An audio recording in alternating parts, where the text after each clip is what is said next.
don't know how to break this to y'all, but I actually said I was gonna do something and I followed through with it. So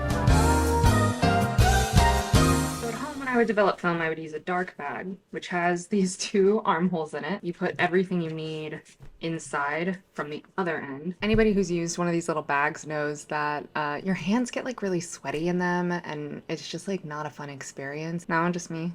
Just me? Okay. I found this, which is essentially a pop-up tent / dark bag rolled into one.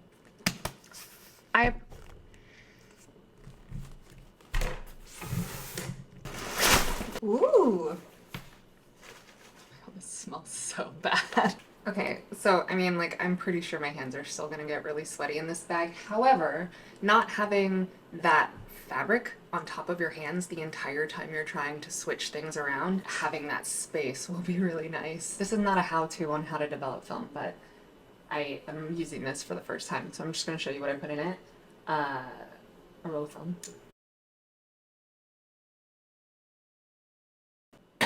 Developing tank, film canister opener, pair of scissors. I think that's all I need. Is that really it? It seems like not a lot, but in the bag, it always seems really cramped. It makes me feel like I'm forgetting something. Oh no. Nope, those are scissors. I need to put like a little pouch right here on the inside, and this is where the scissors go. Okay, come here, you devil log. Where's my stuff? I don't know what it is. Every single time when I do 35, this one doesn't even actually want to go on the spool. It's like stuck. Does anybody know why that happens? When your film gets stuck on the reel and you have to like redo the entire thing. That always happens to me at the very end of the roll of film. I'm getting a Seattle dog deal on anything. Are you downstairs? Sometimes I'm afraid I'm gonna open this and the film will just be like out.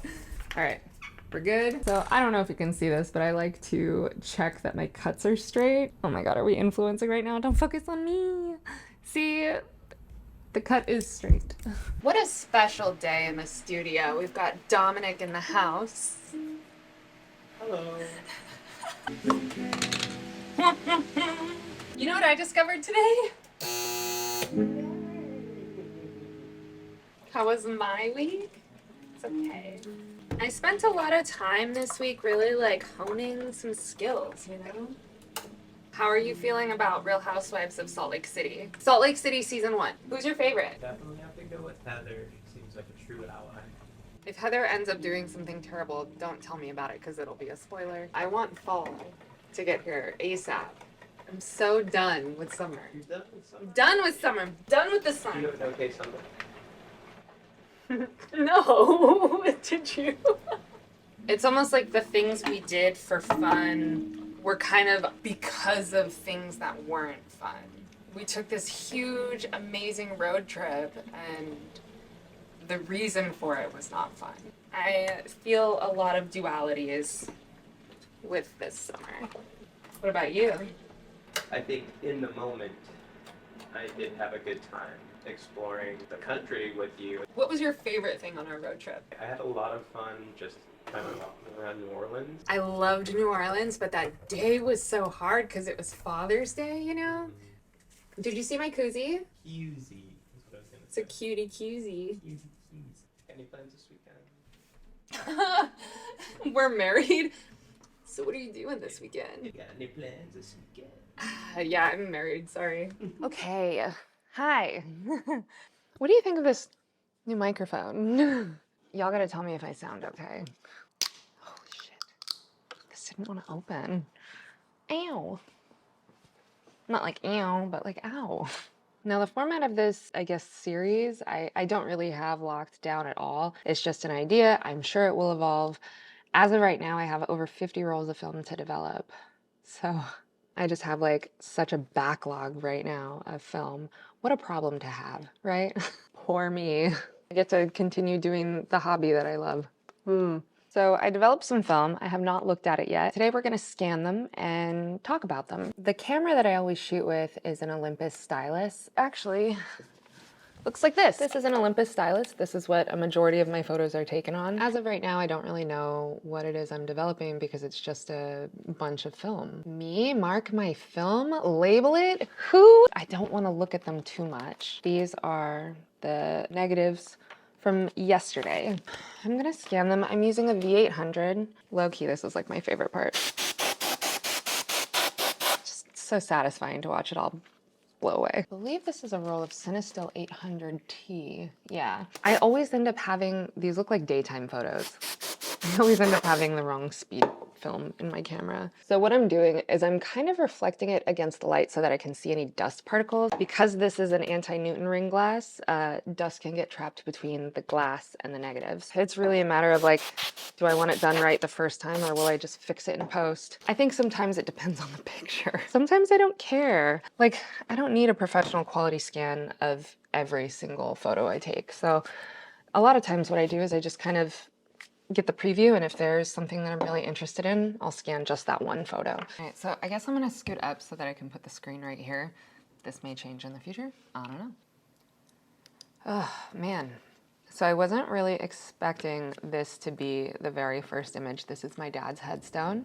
He died in March, and I guess it's kind of appropriate, honestly, for how I've been feeling and how I've been kind of maneuvering through grief, I guess. This was taken in Jacksonville at the National Cemetery the day we drove to New Orleans. So I'm pretty sure there's New Orleans photos on here as well.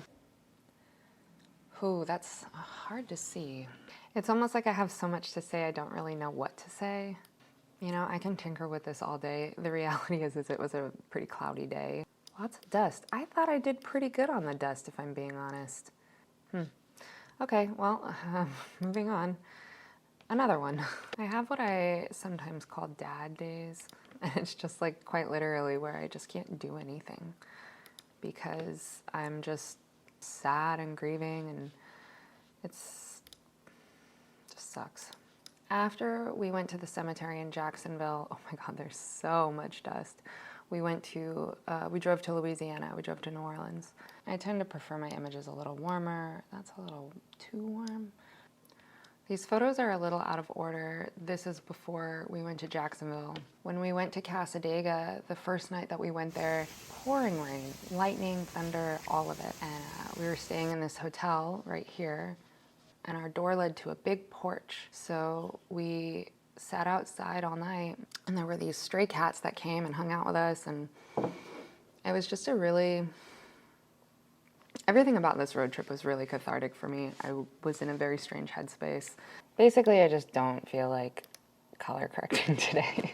And while we were in Cassadaga, we went to the lake over there, really calm and serene. Yeah, it was really nice. The colors were beautiful. I gotta figure out the spacing. I'm not doing it today, though. Do you ever look at something and you're just like, why did you do that? Why'd you do that? I know there was a cat roaming around here, but there's no cat in this photo, so. Have any of you ever been to Cassadaga? And if so, what is your opinion on it? Oh, I love this. That Olympus that I had a light leak in it, but it's really presenting itself in ways that I am so happy that they're there. I mean, I used to tape up my cameras and stuff so that light leaks wouldn't affect the photos, but in a way, I kind of view it as part of it. Those light leaks didn't exist when I first got the camera. And as I used it, and as I slowly kind of ran it into the ground, it started showing its weak points. Sadly enough, it didn't actually break, I just lost it. So I'm just taking the picker tool and using this area between the frames to adjust the white balance. Let's see what we got. Lots of dust, that's what we got. Lots of dust is what we got. I hate this photo. I want to love this photo, but I hate it. I hate it, I hate it. I wasn't really like on my game with developing this either. The colors are so fucking whack on this. Most of the time when I'm shooting street photography, I don't stop. I keep walking, so sometimes that leads to blurry photos. Okay, you saw me clean this. I feel like in the moment you're like, oh, cool, and then you see the picture later and you're like, why did I take a photo of it? I think it was because these two guys were talking to each other and I liked that, but it just doesn't really translate in the photo. Sometimes that's what you get with street photography. You don't get to choose what happens. You don't always get to choose where you are when you take that photo. I mean, these guys were fun, but overall as an image, like if the red car wasn't there, I might crop it in. I don't know, I'm just not convinced. New Orleans was such a cool city to visit. It was a really hard day. The full day that we spent in New Orleans was on Father's Day, and I was crossing the country right after my dad had just passed away with all of his belongings. It was a lot. It was emotionally pretty heavy. And we went to this House of Blues Father's Day brunch, and it was just a really cool experience. I cried the entire time because I'm a big baby, and it was Father's Day, and it's my first Father's Day without my dad. I didn't expect it to be so hard for me because my dad and I didn't really do Father's Day. Like, it never really seemed like a big event. Unfortunately, some lessons are learned later. I only had the one day. I wish I had more than a day. God, these photos kind of suck. I'm just like not in the mood to do this right now. Here's a photo of my dad when he was 12 and a half in 1975. Lots of feelings. The first few days from our road trip were difficult because, I don't know, I just wasn't ready to sit with all of his things for so long. I was just surrounded by his things, driving in his car. This is not the direction that I anticipated this going. I'm kind of glad that this role came first because it allowed me to get the hardest part of our road trip out of the way.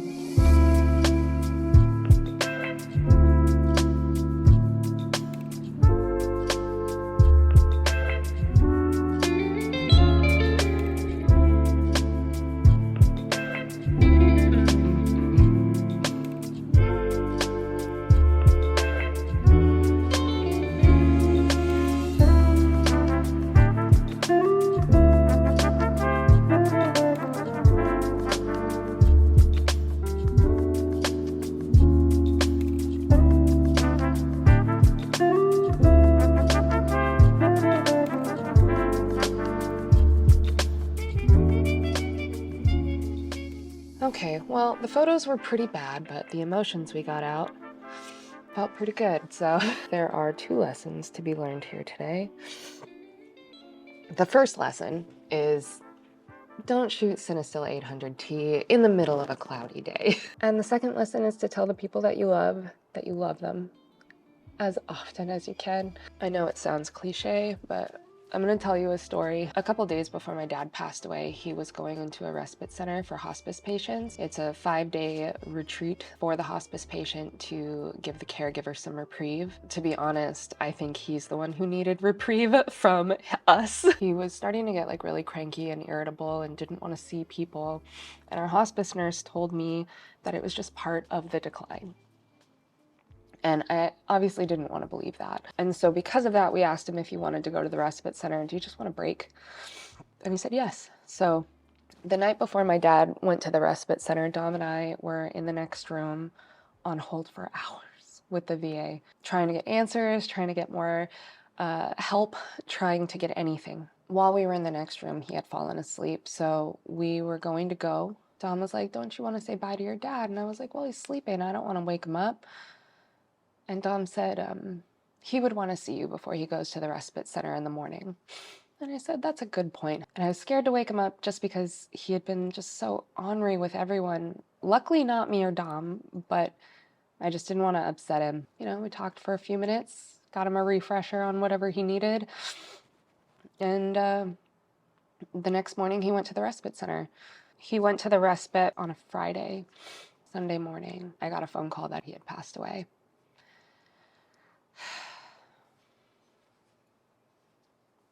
Wake them up if you have to. Maybe I'll change this segment to just cry with me instead.